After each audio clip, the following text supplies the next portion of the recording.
जोधपुर के अंदर लगातार यहाँ पर जो दुष्कर्म हो रहे हैं, लॉ एंड ऑर्डर एक तरह से बिखर चुका है और राज्य सरकार की जिम्मेदारी बनती है।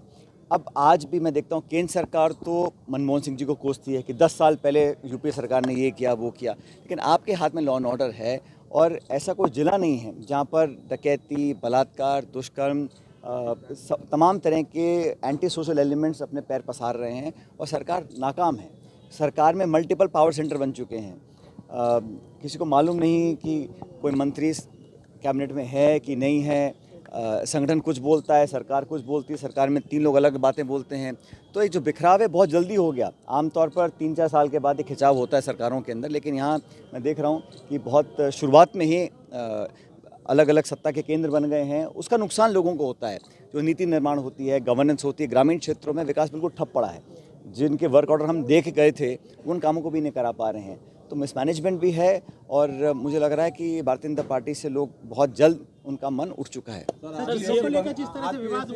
आरपीएससी को भंग करने के लिए आपने कहा था, किरोड़ी मीणा जी भी कह रहे हैं, आप भी कह रहे हो। ये जो लोग बातें करते हैं, कानून की जो बहाने देकर बात करते हैं, पुनर्गठन करने में किसी को क्या आपत्ति है? जब संस्था इतनी खोखली हो चुकी है, उसकी विश्वसनीयता पर इतने सवाल उठ चुके हैं, लोग जेलों में जा रहे हैं, रिश्वत लेते पकड़े जा रहे हैं, तो जब आम व्यक्ति की विश्वास उस संस्था में नहीं है तो संस्था से आप क्या उम्मीद करेंगे?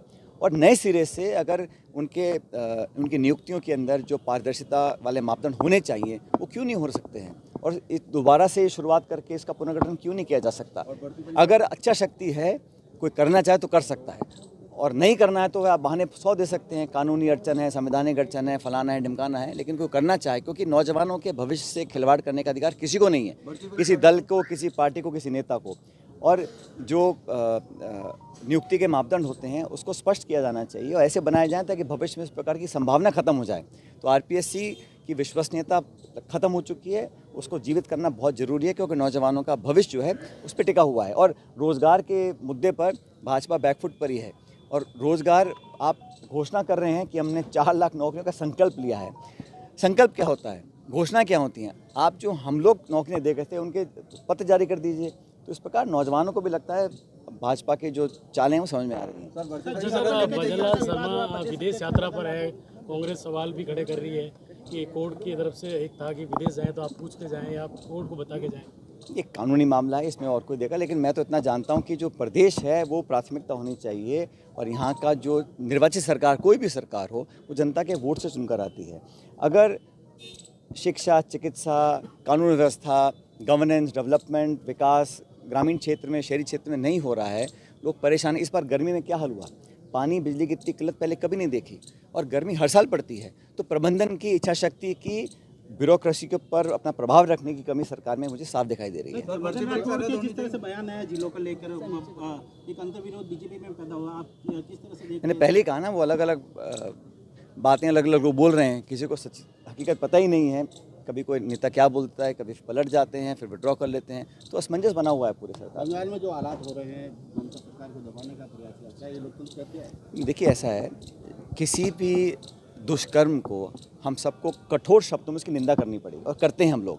किसी सरकार हो, कोई शासन प्रशासन हो, लेकिन बच्चियों के साथ बलात्कार हो रहा है और जिस बर्बरता से किया गया उसको कौन सही मान सकता है? मैं तो कहता हूँ उस पर उचित कार्रवाई होनी चाहिए। सुप्रीम कोर्ट ने उस पर संज्ञान लिया है, सीबीआई जांच कर रही है, राज्य सरकार भी कर रही है। मिलकर उसका समाधान हो, ताकि भविष्य में इस प्रकार की घटनाएं अगर होती रहेंगी तो सभ्य समाज के लिए बहुत ही खतरे की घंटी है और ऐसा होना नहीं चाहिए। किसी भी देश प्रदेश में कहीं पर भी नहीं होना चाहिए। फिलहाल में 2 राज्यों में चुनाव चल रहे हैं जहां प्रचार चालू हो चुका है, हरियाणा में और जम्मू कश्मीर में। दोनों राज्यों के अंदर कांग्रेस और कांग्रेस का गठबंधन भारी बहुमत के साथ सरकार बनाने जा रहे हैं। हरियाणा में 10 साल से भाजपा की सरकार है।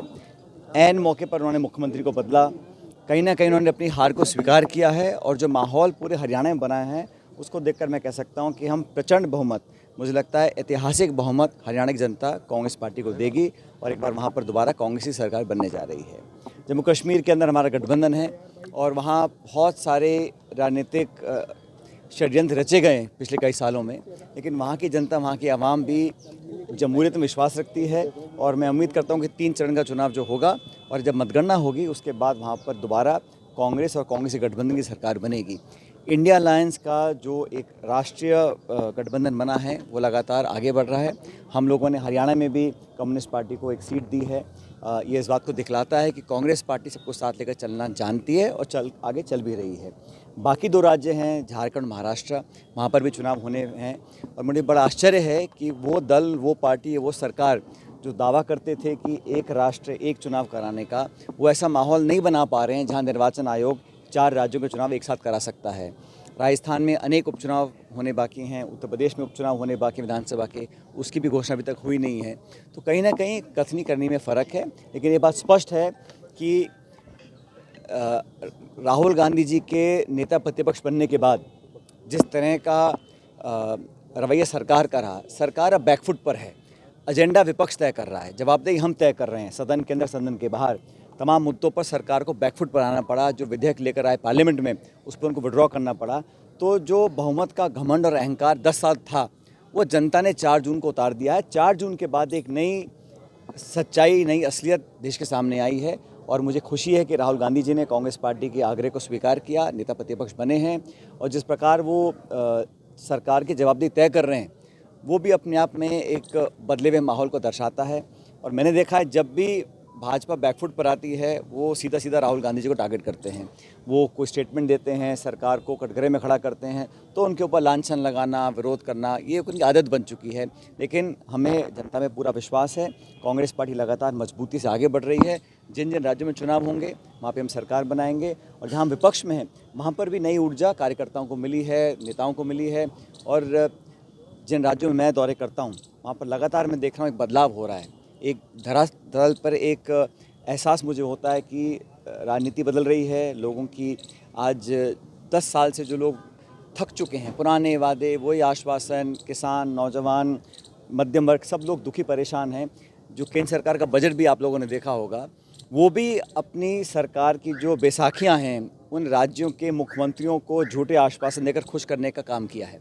लाखों करोड़ वो राज्यों को दे रहे हैं। मुझे कोई आपत्ति नहीं है बिहार के भाइयों से या आंध्र प्रदेश के लोगों से, लेकिन उन दोनों राज्यों को राजनीतिक मजबूरियों के खातिर उनको आश्वासन दिया गया और बाकी तमाम देश के लोगों को महरूम रखा गया। राजस्थान के लोगों ने क्या गलती की थी कि बजट में उनको कुछ नहीं मिला? सिर्फ गलती जनता ने की यहाँ कि 11 सीट भाजपा को हरा दी, तो इसका उन्होंने बदला लिया एक तरह से। तो इस प्रकार का भेदभाव और पक्षपात जब होता है तो वो एक लोकतंत्र के लिए अच्छा संकेत नहीं है। लेकिन हम लोग मजबूती से काम कर रहे हैं, संगठन लगातार काम कर रहा है और आने वाले उपचुनावों के अंदर सभी सीटों पर कांग्रेस पार्टी जीतने वाली है।